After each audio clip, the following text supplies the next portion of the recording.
Hello, everyone, and welcome to Fat Mascara. I'm Jen. I'm Jess. And if I sound excited, it's because I'm not going to make a joke. I was about to say this episode is Banana B-A-N-A. All right, I'm done. Oh, God, please. Gwen, if you're listening, I'm so sorry. Jess, are you ready for this? I'm kind of ready. I am sort of like, I'm not, I'll just heads up, I'm not listening to this episode because it's too embarrassing. Like I was there, but I don't need to be there again because I lost it. I lost it. Not even a week before this, we knew that this was actually going to happen. Jess and I had a full conversation, not knowing this was going to happen, about how much we loved Gwen, how much we loved No Doubt. We were talking about concerts. It went back to like, what's a concert? It was a whole story. And then we found out Gwen is launching her own makeup line, which you know what? We get a little cynical about celebrities launching lines. We've talked about that on the show. I will be honest. This one makes sense. Gwen Stefani, a color line, there's lipsticks, there's a brow pencil, there's a red lipstick. It's just, she's a beauty girl. She's a beauty girl. The line is called Give. It's been a long time coming. And she gives us an amazing interview. And I have to say, this is one for the books. And I'm just so grateful that she came to Fat Mascara. We have an exclusive interview. Gwen, thank you for coming. Let's hit it. First of all, Gwen, I am so happy that we're doing this. This is like a total dream for me. I've just got to be honest. I'm just going to out myself right now. I am a tremendous fan. I'm a tremendous No Doubt fan, tremendous Gwen Stefani fan. I've seen you more times than I can count, and as in No Doubt and as a solo artist. I've been a huge fan of your style since like the jump. So just to completely embarrass myself, when I was like a teenager, I read that you wore Urban Decay Gash lipstick. So guess what? Guess who went out and bought Urban Decay Gash? You better. You wore a studded belt. I wore a studded belt. You had bangs. Guess who cut bangs? Oh no! It didn't look. I didn't look like Gwen Stefani. My friend told me I looked like Tracy Bonham instead. Not the effect I was going for. So for a young person like myself back then, like seeing your style was really empowering because you just looked so confident and looked so intentional. It was really feminine, but it was very self-assured, and it just looked like you were so sure of yourself. When you started, did you feel so sure of yourself? Was it a very intentional style? It's really what's interesting is at this point in my life, like normal people don't just sit there and like analyze themselves and go back and talk to people they don't know about their past selves. But for some reason, God put me in this position to be able to do that. So I've been thinking about that a lot. That girl also, I feel like I've been through a huge transformation in my life, like my personal life. So that version of me back then was so naive. I grew up in a family where my family was the most important thing. I was very, very like sheltered, a kind of idealistic family with lots of love and things like that. So I think I was just a very naive person back then. Of course I had my own insecurities and things like that, but those insecurities are what kind of made my style and made me be who I was. And it wasn't until later that I looked back and I was like, whoa, okay, they like that. They like me being me by all of my faults. Like, okay, well, I guess I'm winning and I'm not even trying. Like, I'm just trying to express myself.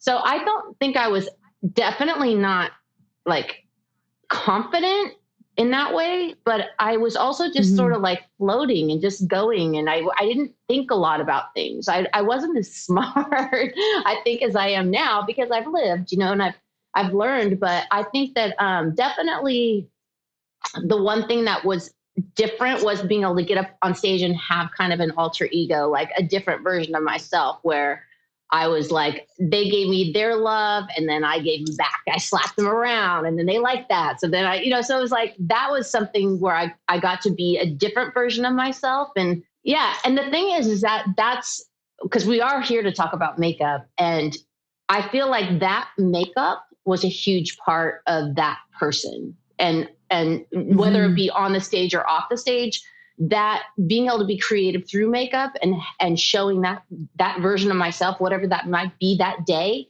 is what gave me my identity. Yeah. Yeah. Your makeup and your look was a huge part of your persona. And I think what a lot of girls like myself certainly responded to.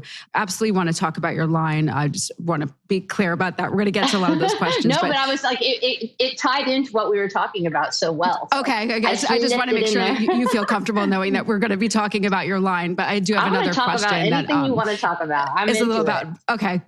Good. So another question just about your broader music career is, so Gwen, do you think that you're saying it's funny that you're like, you're wiser now and you can kind of look back on things with a much different point of view. But looking back, when you think about artists today and thinking about the way female artists present themselves, like so much has changed. Seeing you perform today versus seeing you perform like, in the 90s, there's the spectrum and just kind of the climate has changed so much, but you're still killing it. When you look at female artists today, do you think how the music industry allows women to sort of express themselves has changed? Because you've been able to express yourself in 95 in the same way you're expressing yourself now. Like you're still killing it. Back in the day, I feel like I didn't suffer some of the stuff that other probably female artists maybe at that time did. I was so lucky because I was already in my band with my big brother, by the way, and my boyfriend for 9 years before anyone, basically knew who we were. We had our underground following that was kind of this built-in following from the moment we started. We were so blessed. Like we were obviously always doing something that was opposite of what was popular. We were not doing our music because we knew we were doing unpopular music. We knew it would never make it on the radio, but we didn't really have dreams. We did it because it was the procrastination to trying to have a backup job or go to school and think, it was our fun. And so I think that again kind of ties in with my last answer, which is just trying to be real and just being real, accepting who you are and just being like, but in a naive way, I can look back now and go, oh, I did that. I didn't know I was doing it at the time. And I don't think we really thought much about it. We were just like, oh my gosh, we got practice on Thursday. Dad, can I have $5 so I can rent a microphone? It was literally that simple. Mm-hmm. And when we got signed to Interscope, which was a brand new label at the time, we were the second band signed. I think it was like Marky Mark and a few other people. I can't even remember who was there at that time. But point being, Jimmy Iovine, who was kind of like the one that said, you're going to be a star in 6 years. And then on the dot, 6 years later, Don't Speak was #1 around the world. He had this vision for Interscope and his artists, and it was very, very artist driven. Like it was all about the artist's point of view. And he was just this very cool guy. And I never felt like, oh, I can't do this because I'm a girl. I always felt like my voice was heard and my place was this creative person and people listened to me. So my journey, that's what my journey was. You know what I'm saying? Yeah. The thing is that I was blessed like that. And I know not everyone had that. At the time, there wasn't a lot of girl bands. Like when I was in Anaheim growing up, it was like all kind of punk rock bands that we played with. And so that was where I kind of would have to like prove myself, or like someone would say like, rude things that maybe, or I would be like, okay, you're not going to come back here. It's just the band. I'm like, but I'm in the band. But they would assume that I was a groupie. You know what I'm saying? So those little things, but it's like, it wasn't like, oh my God, I'm scarred from that, or it held me back in any way. It was just, it was what it was. And I think there was a point where I could see myself going, okay, I'm expressing myself. And I wrote a song called Just a Girl back then before like we were successful, right? I wrote that song years before it ever came out. And that song was just simply like being a female and being born and not really thinking about your gender. And you just are just existing and being loved and loving and doing your thing. And then suddenly you hit puberty and you're like, whoa, what's this? Like, I have this power I didn't think I had. And wait, why won't my dad let me drive tonight? Like he's saying no because it's dangerous. Like, oh, I'm actually a victim. I didn't know that. Like, you have this awareness as you grow up of like, okay, I'm different because I'm a girl versus a guy. I mean, this is a huge conversation right now these days, obviously, but that song was written very naively just off of that, not because I was necessarily angry or, you know what I'm saying? So yeah. Do you think that song could come out today? Do you think that song is still hits today? It's more relevant today than it ever has been. Like, I feel like I could have written it today and it would have had a different meaning. I think people would have like listened to it in a different way. But all these things are like interesting things to talk about because it's fun now that I've been around this long to be able to go back and kind of try to analyze why. Like, I'm still wondering like how are people still interested? Like, I feel so blessed. And so yeah, now that I'm in this new chapter, I really like your guys are my second interview since I've started this new chapter of my life. And so it's exciting. I feel fired up right now, like to talk to you about this. Well, I feel fired up. I could barely get the question out. I was like humming. It's so amazing to talk to you about this. So like all aspects of your career. So anyway, I'm going to pass the mic to Jem. Well, I was thinking about 9 years, you're in the van going from place to place. Like, you didn't have image consultants. Even when you got signed, did they swoop in with like image consultants? Like, here's your look, Gwen. It's true. I always think about that because I look back at photos and I'm like, like, what was I doing? And, you know, a lot of times I'll do through the years, people will love to do this. Well, they'll like pull a bunch of horrible photos of me and want me to sort of like give some excuse or like feel embarrassed or have regret. And I always say like, no, like I know exactly why I had pink hair and I know exactly why I had braces at that point or whatever style thing happened was never like, it wasn't calculated. I didn't have anybody. I did not have a stylist. I didn't have a makeup artist. I did not have anyone to help me with anything. And in fact, I was driving the van. Like the band will try to tell you that I wasn't driving the van, but that's because they were wasted and they didn't know that I was freaking driving the van. Like I was driving the van through cornfields, trying to stay awake while we toured. Like it was really an amazing, crazy thing. And when I look back at it now, I think that wasn't real, but everything that was negative had some kind of positive, like creative consequence. So for example, like back in the day, like when you see the Just a Girl video and you go, wow, she's wearing a bindi or she has, she's whatever I was wearing in that and my makeup, everything about it was, that is how I dressed then. I did not have somebody go, oh, here's some different choices of things you could wear. Like that was me with my one outfit because I had no money and what I had come up with, you know, like a tank top was because that's all I had. Like, you know what I'm saying? So I think there's something probably great about the fact that when you have to be creative with inside a box. And that's what I've learned through the years as well. And led me to this point of now being able to create this new line, which I know we're going to get into. It's different when you have to like just create and be naive and just trying to make your way as like, I guess an artist, which I didn't even know I was back then. But now I look at it, I'm like, oh, I guess I was some kind of an artist because I just had this visual, like I see visually, like I don't understand a lot of things. I'm not good at a lot, but there's certain things that I am, and I'm very focused on those things. So like at this point, I feel like I'm in a place where I learned from everything behind me. And now I'm starting a project where I can say, okay, this is like a pure passion project. Everything that I've ever done since I was a little girl, all of my interests led me to this moment. And that's why I think it's kind of an exciting time in my life, because I think that you can never be prepared for what midlife is going to feel like after you have your kids and you're sort of like you have achieved so many amazing things and had all these blessings. It's like, now how do I exist? Like, what version of me am I going to be next? And what am I going to give to people that have given me this incredibly blessed existence? So that's kind of where I'm landing today. Yeah. Yeah. It's cool that you got to come up with that look though, without like 20 people voting on it for you. Like it happens now with personalities. I have to bring up the bindi because you brought it up. Like you love culture. I can just tell you get inspired from all over the world. And this is like a really big conversation right now. When you look back on some of those looks, do you ever think like, oh, I might do it differently now? Or if someone else did that, I would improve?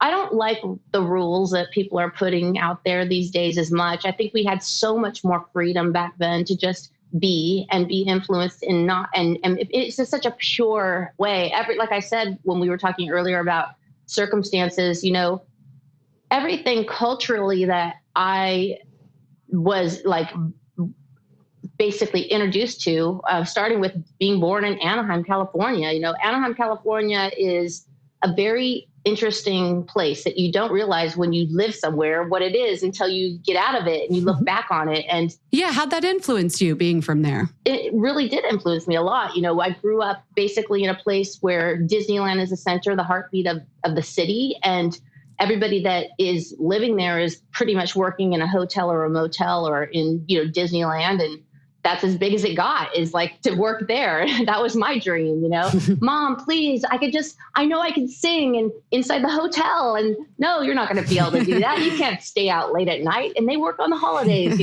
So I think it's like one of those things where like just being able to be around, like also, we're right next to Mexico. So we had a huge Hispanic community, and that was my school. That was my high school. Like, those girls that put on their makeup, those like chola girls, like what? Like that's those eyebrows? Like, yes, I'm going to do that. They're my homies. That's my people. So you get inspired by the culture around you and where you live. And then once, for example, when I met Tony Canal, who was 16 and I was 17, and he was going to Anaheim High School, and he basically, I didn't know what he was when I met him. He was just very cute, and I was very attracted to him. And only to find out when I went to his house, I was like, why is there like elephants everywhere? Like, what?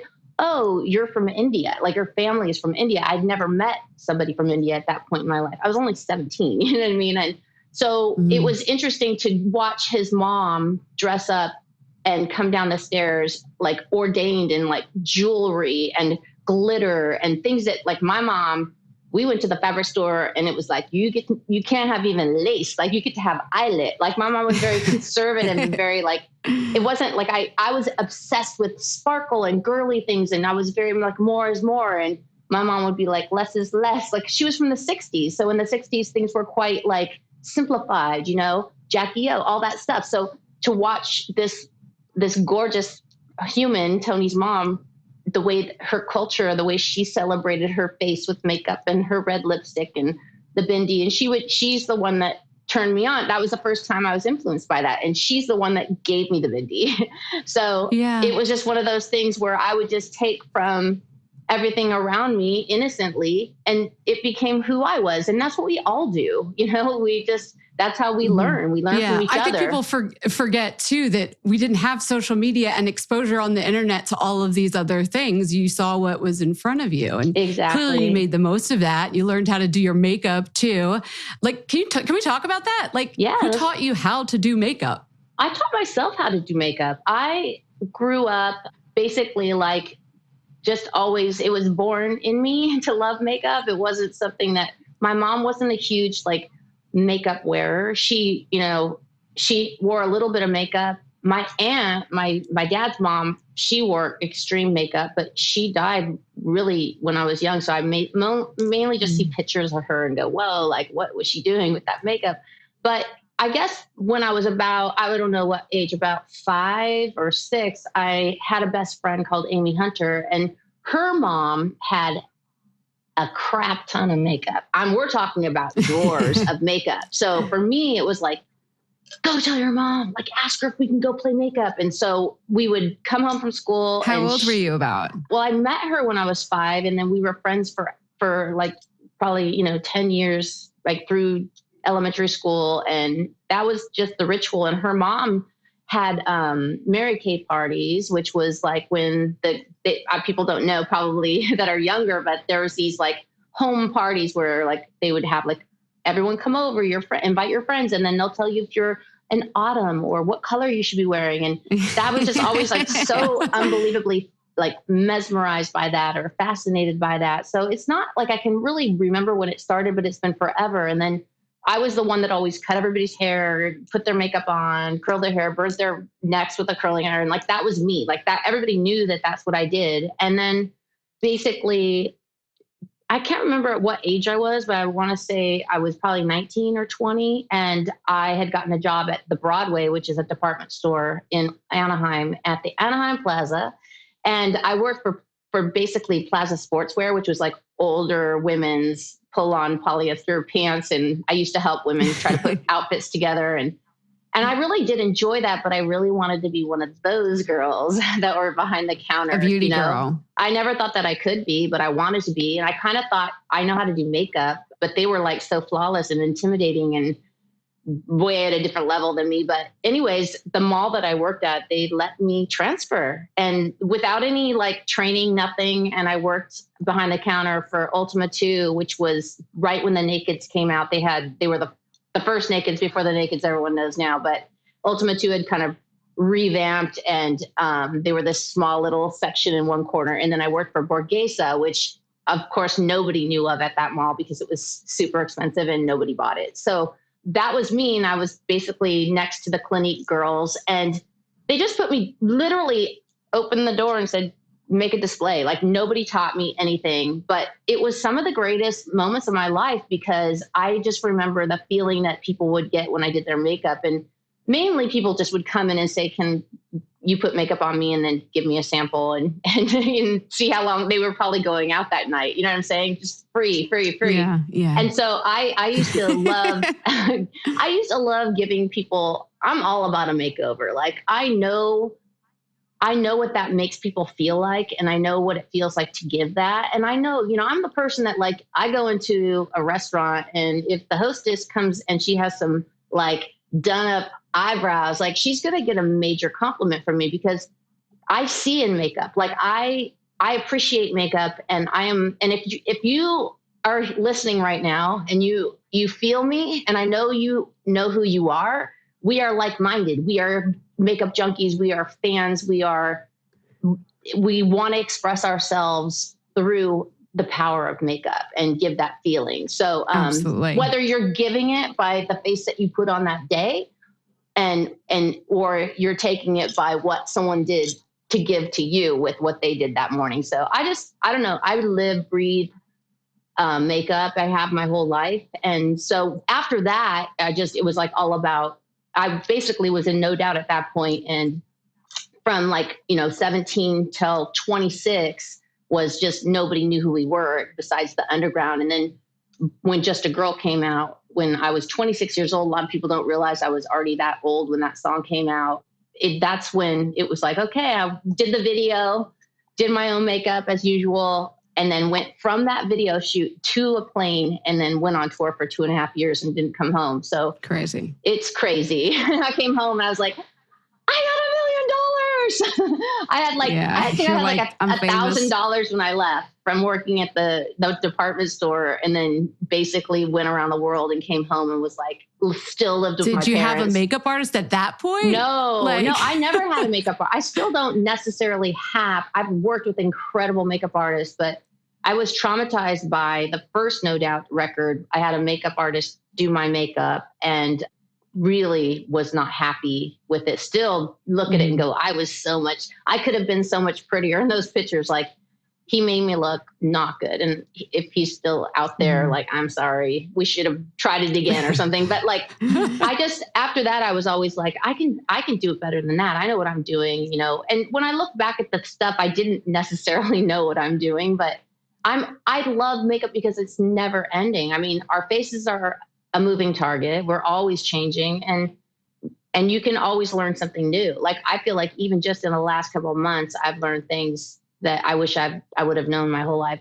Are you learning them like self-taught? Are you learning them from makeup artists that you work with? Are you learning them from like YouTube videos, TikTok? Both. I think everywhere. Like I definitely learn them from, that's what I love about the beauty community. I think generally we talked a lot about female artists, and back in the day, like I didn't really have a lot of female energy around me because I was in a band. I was gone. Like I never had, the only girls that I knew were the girls that wanted to hook up with the guys on tour, or the ones that actually hooked up and were the girlfriends of the guys on tour that became my friends. And would always come in and it was my pet peeve was like, I'm trying to do a show and they would always be like, oh, can I borrow your mascara? Or can you do my makeup or whatever? I'm like, oh my gosh, like I'm trying to work here. But I think that like, the thing is that in the beauty community, the one place where girls get along is when we share our beauty secrets. Like I feel like everybody out there, especially now that we have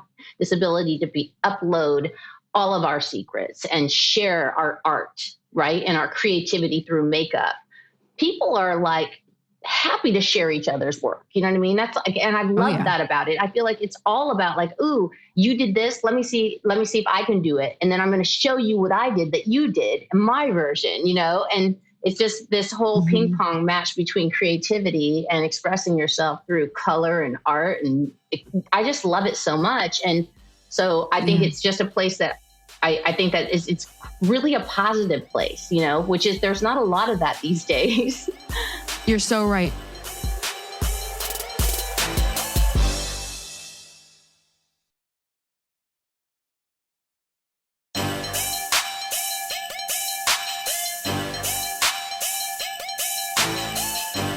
Gwen, I want to thank you for bringing your secrets and your whole line and your energy to Fat Mascara. And you're giving us the exclusive on Give. You're coming to us with the exclusive on Give. So talk to us about Give. I can't believe, you've done your own fashion line, Lamb. You created a fragrance line underneath Lamb, and you've created so many different like sublines for beauty brands and collaborated with so many beauty brands. You've worked with Urban Decay, which was awesome. You've been a face of L'Oreal. You've been a face of Revlon. And now you finally are doing your own brand that's just your own. But like, I feel like this thought had to have occurred to you a long time ago. Why did you wait so long to do it? It's not like I waited. I think this is the deal. So just back in the day when I was doing music and it was like the height of everything, our culture back then didn't like approve of like, and this is going to sound crazy to people, like the younger girls and the younger people, that we didn't do music and then go, okay, I'm going to have a makeup line to go with it. And then we sold merch. Yeah, we did sell merch, but we didn't sell to our fans. Like a t-shirt. Our fans were not like, we didn't use them like that. Do you know what I'm saying? Like we were very conscious. I would have bought it. No, but back then the idea that you would try to sell something besides, I guess we were selling our music, but it was, our music was our heart, you know what I'm saying? And yes, we were getting money for it so that we could continue to do that. But I don't know, it's just different mentality. And I think that like when I first started Lamb, I just always loved clothes. I always made my own costumes. My mom and I made all my clothes not all my clothes, but everything for like a holiday. And her mom made her clothes and my great grandma made their clothes. So it was like always in me to be creative in that way. So I had the idea that I wanted to do a fashion. Nobody at that time was doing that, right? Okay, so I started Lamb, and when I had done Lamb, Le Sports Sac had come to me. It was right in the same time period, and they said, would you like to be a guest designer for a collection? And I thought, that was just very unusual at the time, and my ego was like, ooh, he said designer. Like, that's kind of cool. Like, that's arty. Like, and I already knew the moment that he asked me to do it, what it was going to be. And it was going to be those bags that everybody knew about back in the day, the black and white, like Loving Your Music Baby, all that stuff. So I did them. And when the reaction I couldn't even walk down the street in New York without looking on both sides and seeing somebody with a bag. It was the most incredible thing. Because not only like did I start just being me, and then girls were copying that, which was mind blowing to me, that I could look out and see like, wow, you got me on you. Like, I see myself in you. Like, yes. And it went from like, we get each other, like we're together in this, you know what I mean? And so to be able to design something that was super my style that I wanted for myself. I was the muse for it, really selfishly, but then have other people that were like, yeah, you know what? I'm going to take this and make this part of my style. And it was just a very amazing feeling. So I think I just did that like assurance or reaction or love to do it. And then I started Lamb, and it was just like such an incredible, because I think all of these things creatively come from the same place in my heart, whether it's the song or the designing of the clothes, or, you know, when I did the solo records, I wanted to do, instead of just doing a t-shirt with my face on it, I wanted to do a Harajuku world, you know? Yeah. When you say the same place in your heart, what do you mean? Just can you expand on that a little bit? I mean, like if I were to write a song, right? Back in the day, naively, without thinking anyone would ever hear it, I don't know where that comes from. Like that comes from a gift that God gave me. I don't take responsibility for that. Like I just all of a sudden had a song. Like it was like, I don't even know how to write songs. Like they just came to me, you know? It's not like after a while, I definitely put effort into trying to write them, of course, but I don't ever remember. I just remember being like, I woke up with an idea and it was all of a sudden everywhere around the world, or I got my heart broken and then I wrote a song and then everybody, even different languages, related to that. So when I say my heart, it's something that was a gift given to me that I could access, that when I did it, other people reacted to it and somehow it felt like it was my purpose. And so I don't really think I was kind of like tapped into knowing that back then, but now that I'm more mature, I think I realized that. But it's the same thing. Like if, for example, like I'm a very lazy person, typically I don't feel like I have a lot of discipline, blah, blah, blah, all those things. But then when it comes to like my passions, like the things that I'm interested in, then it's like full like obsession, like I can't stop. So that place in my heart, that creative place that makes me feel like I'm actually contributing something to this planet. Like I'm doing what God wants me to do, like that. So whether that be, you know, designing fragrance or designing handbags or, you know, putting on a fashion show or writing a song or making a video or just like getting ready in the morning. Did you get that feeling with the makeup line with Give? Well, yes. Well, this is the thing.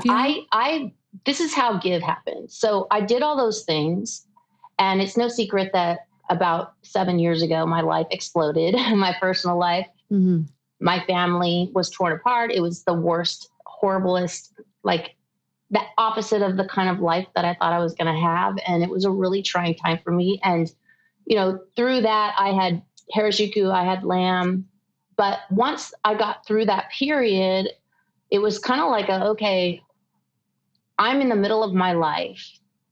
I can either stop and not do anything, or I can just figure out what I want to do next. And I just kind of like assessed everything and thought about it really hard. And we sat down and we discussed like, okay, this is the rest of my life. Like, what am I going to do? Like, what's the plan? And I had thought about what, you know, am I going to keep working on Lamb? Am I going to keep working on Harajuku? What am I going to do?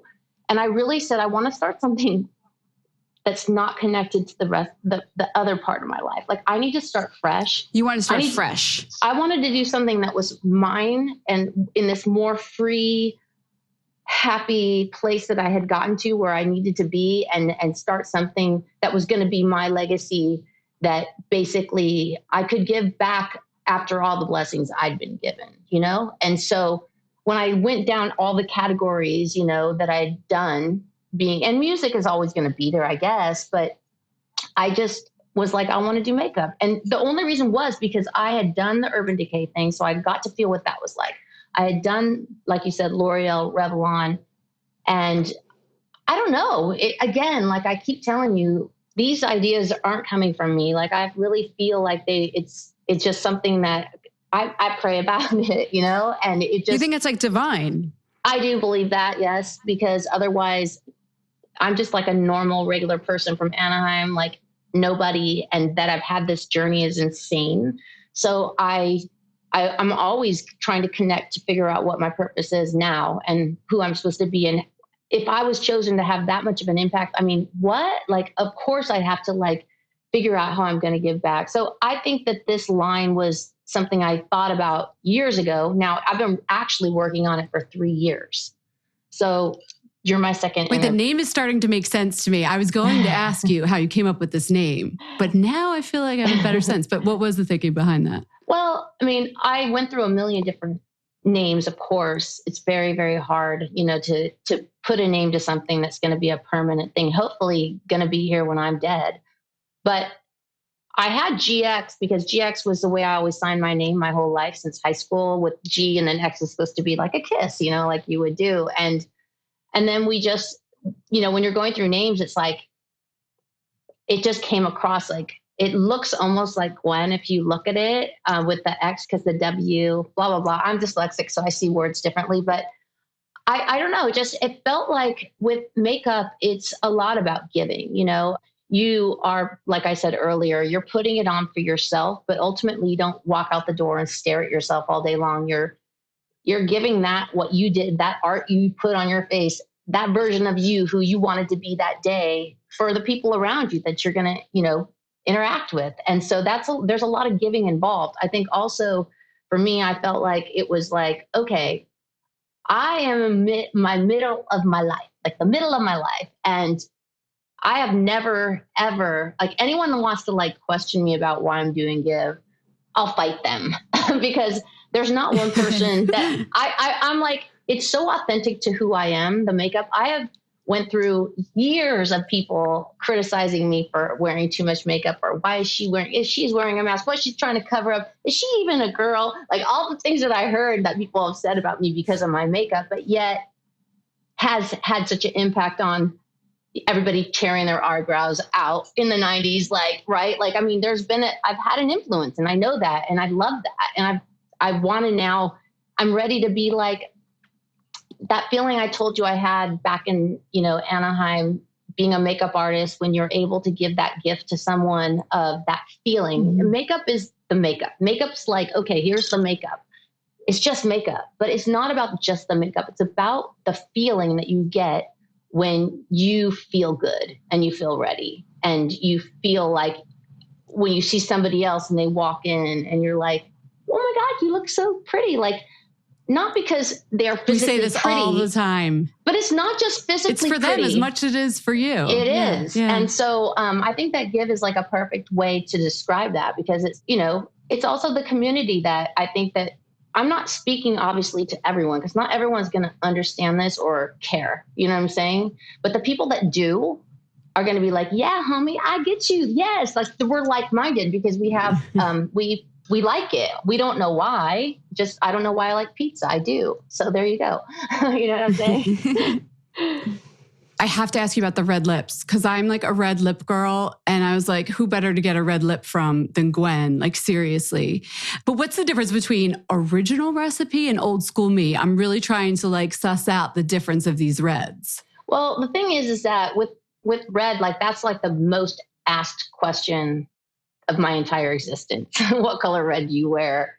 It's really hard because, of course, I've worn so many different shades of red. And if you are a makeup junkie, you realize that there's just so many versions. I've always tended to go for more of a blue red, typically.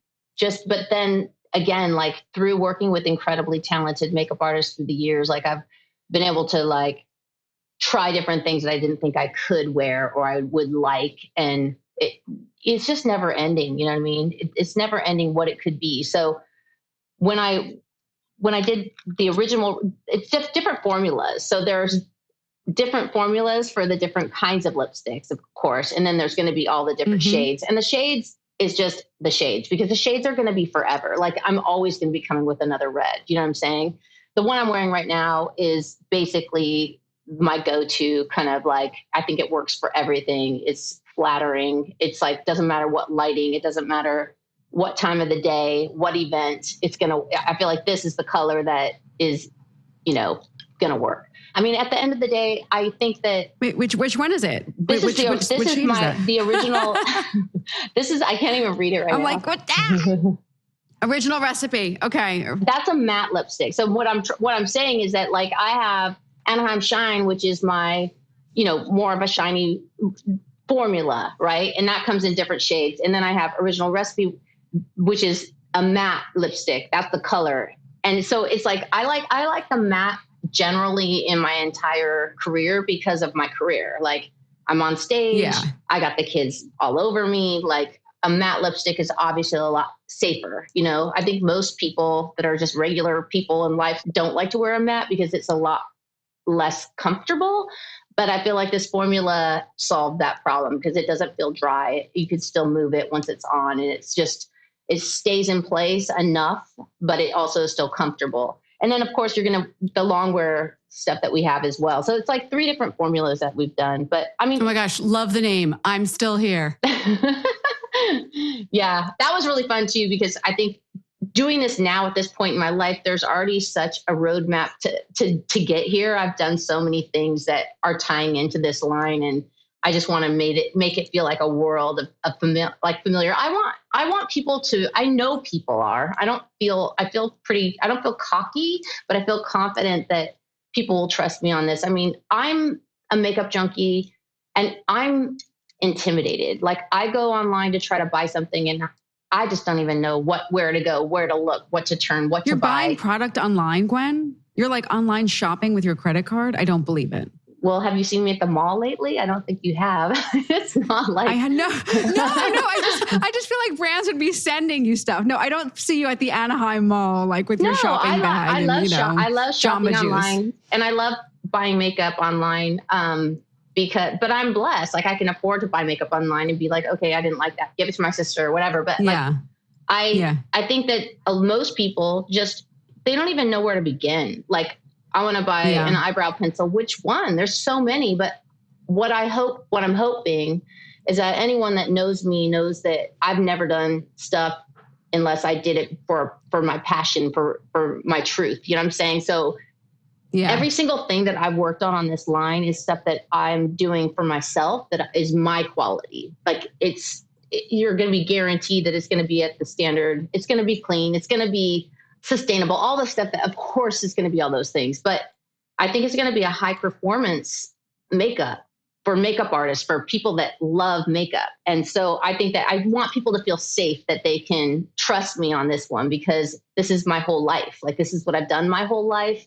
And I'm at a place where I still, especially speaking to the women that are like my age, that still want to be pretty, still want to be relevant, still want to have a voice in the world and feel good in the morning when they put their makeup on. Like, I think that there's a lot of people out there that just feel like they got forgotten, you know what I'm saying? And that's why I think this makeup line speaks to them as well. Not to mention all the kids that are going to be like, oh yeah, my mom listened to her. Like she probably knows what she's talking about when it comes to makeup.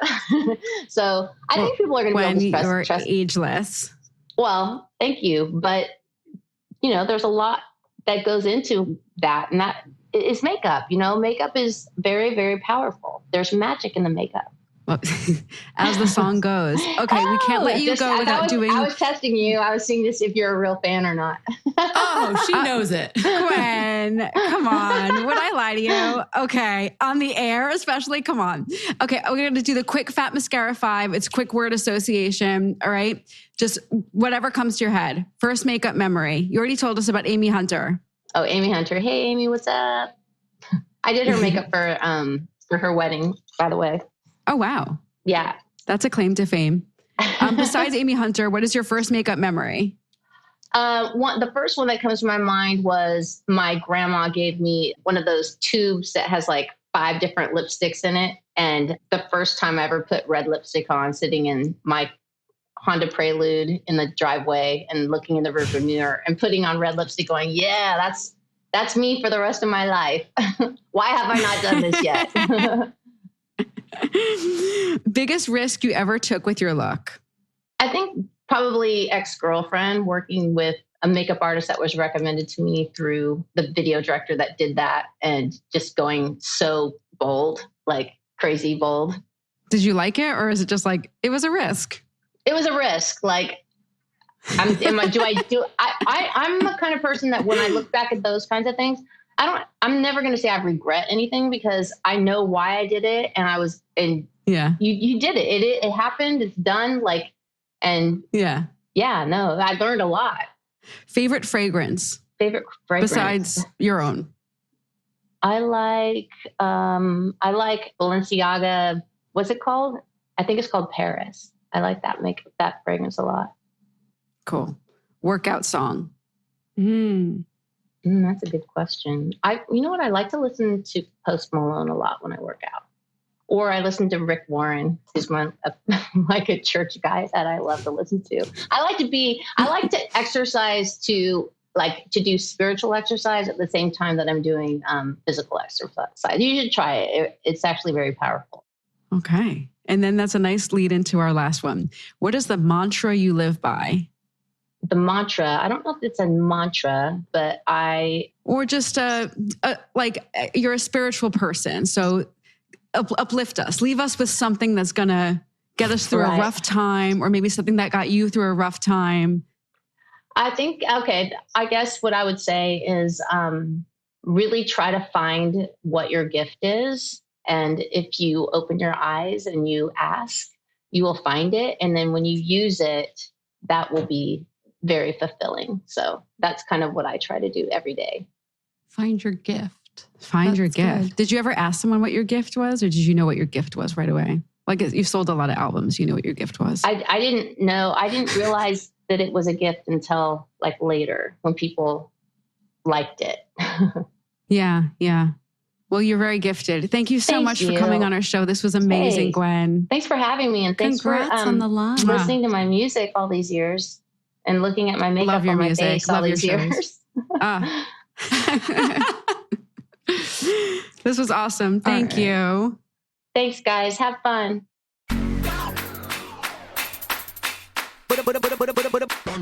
We hope you enjoyed the show. It's your reviews and feedback that help us make the podcast even better. Head over to iTunes to rate and review us, or email your thoughts to info@fatmascara.com. We also want to answer your beauty questions and hear what products you love. To share a Raise the Wand product review or to ask a beauty question, email us at info@fatmascara. If you send it as a voice memo file, we can even share your voice on the podcast. You can also do that by leaving us a voice message. Our phone number in the United States is 646-481-8182. Thanks so much for listening.